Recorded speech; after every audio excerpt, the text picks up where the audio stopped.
أهلا بكم. فرنسا تسقط المغرب وتتأهل إلى نصف النهائي كأس العالم 2026. إمبابي يواصل كتابة التاريخ.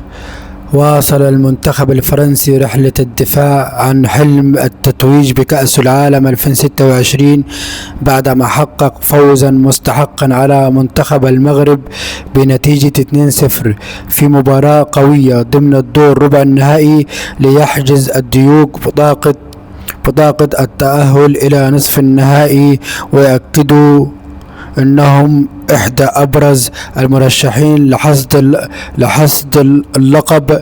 بدأت المباراة بإيقاع سريع من المنتخب الفرنسي الذي فرض سيطرته على وسط الملعب، بينما حاول المنتخب المغربي الاعتماد على الهجمات المرتدة واستغلال سرعة لاعبيه إلا أن الدفاع الفرنسي كان في الموعد وأغلق جميع المساحات.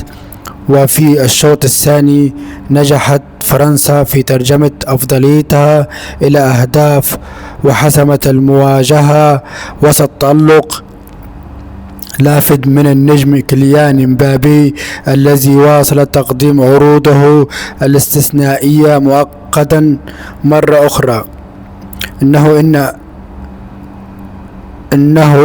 إنه إحدى أفضل لاعبي العالم وأكثرهم تأثيرا في البطولات الكبرى، ورغم الخسارة قدم المنتخب المغربي بطولة رائعة ونجح في تشريف الكرة العربية والأفريقية بأداء قوي وروح قتالية حتى اللحظات الأخيرة لينال احترام الجماهير والمتابعين حول العالم.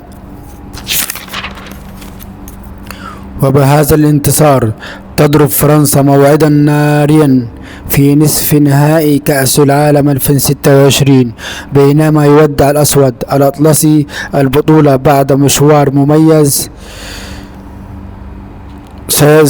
سيظل عالقا في ذهن عشاق كرة القدم.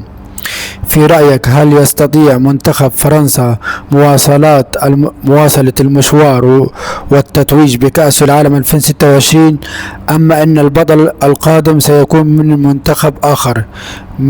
منتخب آخر؟ شاركونا توقعاتكم في التعليقات، ولا تنسوا الإعجاب بالفيديو والاشتراك في القناة ليصلكم كل جديد، وشكرا لكم.